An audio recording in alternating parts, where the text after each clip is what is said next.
एक आधे बच्चे को हम जब खिलाते हैं तो खिलाते समय घोड़ा घोड़ा करते हैं, तुतलाते हैं, लेकिन ये सब नाटक रहता है। वास्तव में उद्देश्य रहता है बच्चा हमको अपने जैसा समझे।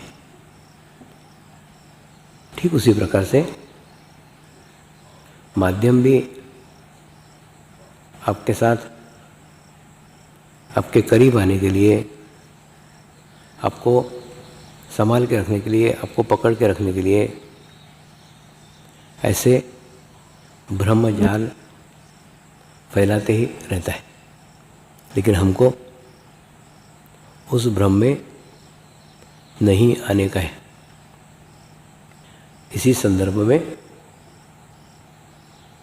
सिंगापुर की घटना उल्लेखित की जा सकती है। एक बार सिंगापुर में कुछ साधक मुझे अन्नपूर्णा होटल में लेके गए। वो एक आश्रम ट्रस्ट के द्वारा संचालित होटल था। उस होटल में भारतीय भोजन और भारतीय व्यंजन परोसे जाते थे। दूसरा, उसका कोई चार्ज नहीं था। खाना खाने के बाद में आपकी जो इच्छा हो वो आप डोनेशंस वहाँ लेके जा सकते हैं। और वहाँ के वॉलंटियर्स, वहाँ के सेवादारी उस होटल को चलाते थे। तो कुछ सिंगापुर के साधक उस होटल के अंदर मुझे लेके गए। कुछ नहीं, आराम से खाना खाया, व्यवस्थित खाना था, सब अच्छा हुआ। और खाना खाने के बाद में उन साधकों को वो मैनेजर ने बुलाया कि ये गुरुजी को कौन लेके आए हैं। तो ये साधक बोले हम लेके आए। उनको लगा शायद हमारी तारीफ़ करेंगे, तो उन्होंने उनको डांटना शुरू किया कि गुरु को ऐसे लाते हैं क्या? गुरु को लाना था तो हमको पहले सूचना देनी थी। हम इस पूर्ण होटल को अच्छे से सजाते हैं, अच्छे से डेकोरेट करते हैं, उनके लिए अलग से टेबल लगाते हैं, सारी व्यवस्थाएं करते हैं, उसके बाद बुलाते हैं। तो हमारे साधकों ने उत्तर दिया, नहीं, हमारे गुरुजी तो बहुत सामान्य हैं, वो कहीं पे भी चले आते हैं। तो उन्होंने उत्तर दिया, वो अपने को लाख सामान्य समझे। अगर हमने सामान्य समझ लिया तो हमारा तो सब खेल ही खत्म हो गया। हमने कभी भी गुरु को सामान्य नहीं समझना चाहिए। और तुम्हारे गुरु जीवित है इसलिए तुमको उसकी वैल्यू नहीं है। आज हमारे गुरु जीवित नहीं है इसलिए जीवंत गुरु क्या रहता है, इसकी कीमत हमको है।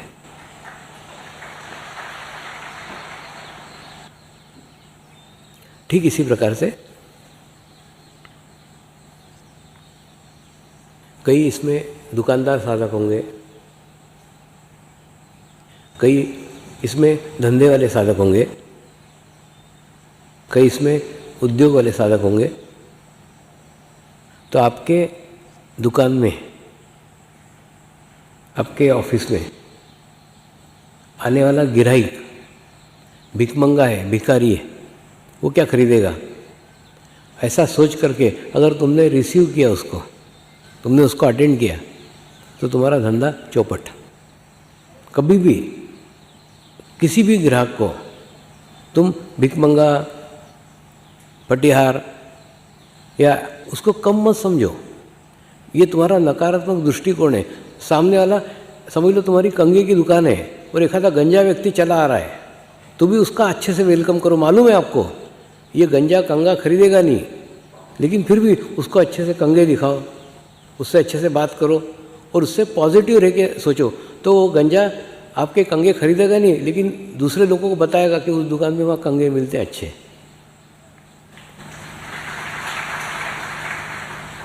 और दूसरा एक प्रयोग करके देखो, और ये प्रयोग का रिजल्ट अगली गुरु पूर्णिमा मेरे को बताना। प्रत्येक आने वाले ग्राहक को तुम स्वामी समझो। और एक स्वामी जी का जैसे आप वेलकम करते हो वैसे प्रत्येक ग्राहक का वेलकम करो, अच्छे से बात करो, अच्छे से रिसीव करो। एक्चुअली स्वामी समझो मतलब आप पूर्ण सकारात्मक भाव से उसके तरफ देखो, तो आप देखो आपके धंधे के अंदर खूब बरकत आएगी, खूब फायदा होगा।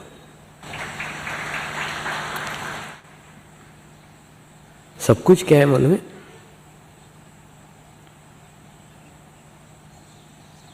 सब कुछ खेल मानने के ऊपर है। और ये बात जब मैं एकदम 5 साल का था तभी मेरे समझ में आ गई थी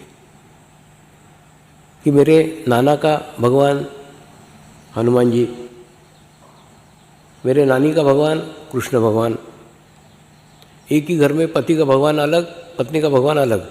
इसका मतलब भगवान भी मानने के ऊपर है। ठीक उसी प्रकार से आप जो मानोगे वही रिजल्ट, वही परिणाम आपको सामने वाले से मिलेंगे। जैसे आप किसी मंदिर में जाते हो, मंदिर में मूर्ति को भगवान मान करके नतमस्तक होते हो, खाली होते हो, तो मूर्ति आपको बैलेंस करती है, आपको संतुलित करती है और आपके जीवन के काम आप ही संतुलित रह के करते हो तो आपको सफलता मिलती है, सक्सेस मिलती है। उसी मूर्ति को आप अगर पत्थर समझो तो ना आप नतमस्तक हो सकते हो, ना खाली हो सकते हो, ना बैलेंस हो सकते हो और न उससे कुछ ग्रहण कर सकते हो। तो मूर्ति को पत्थर मानना या भगवान मानना, आप कुछ भी मानो, मूर्ति को कुछ भी फर्क नहीं पड़ता।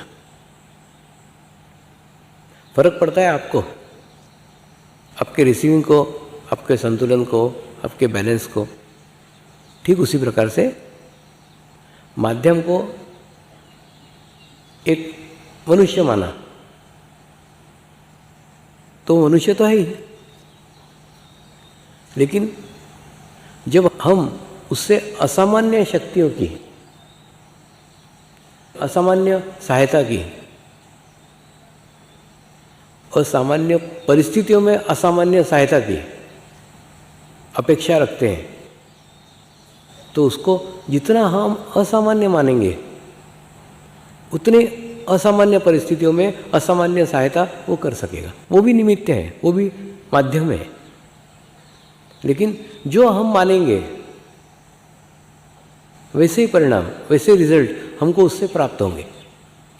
हम अगर सामान्य मानेंगे तो सामान्य तो वो है ही ना, लेकिन हमारे मानने के ऊपर ही उससे प्राप्त होने वाली सहायता,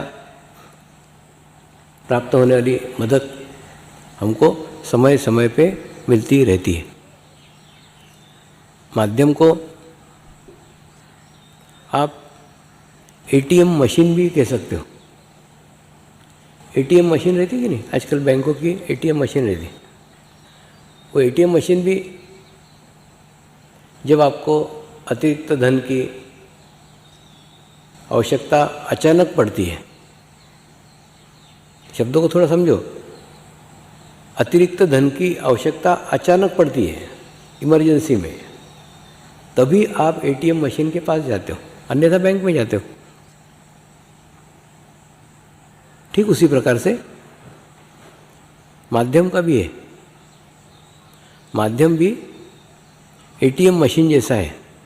आपके इमरजेंसी में, आपके कठिन समय में जब आपको अतिरिक्त ऊर्जा की आवश्यकता होती है, अतिरिक्त ऊर्जा प्राप्त करने के लिए आप उस माध्यम के, उस सद्गुरु के सानिध्य में जाते हो और आपकी आवश्यकता को पूर्ण करने के लिए आवश्यक ऊर्जा को प्राप्त करते हो। लेकिन जिस प्रकार एक एटीएम मशीन से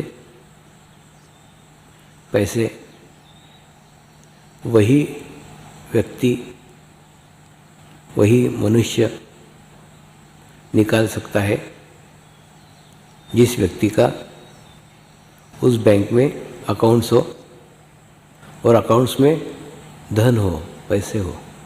अगर अकाउंट्स में ही पैसे नहीं है तो एटीएम मशीन से नहीं निकल सकते। ठीक उसी प्रकार से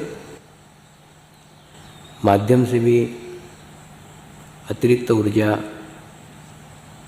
कठिन समय में आवश्यक ऊर्जा हम तभी प्राप्त कर सकते हैं जब समर्पण भाव रूपी धन हमने उसके बैंक में जमा करके रखा हुआ हो तब।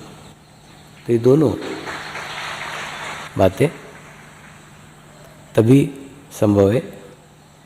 उसके लिए आपको आपका भाव समर्पित करना होगा और भाव जगाने में आप आपके जीवन में जितने सफल होंगे, जितने सक्सेसफुल होंगे, उतना ही आप आपके आध्यात्मिक जीवन में भी सफल होंगे।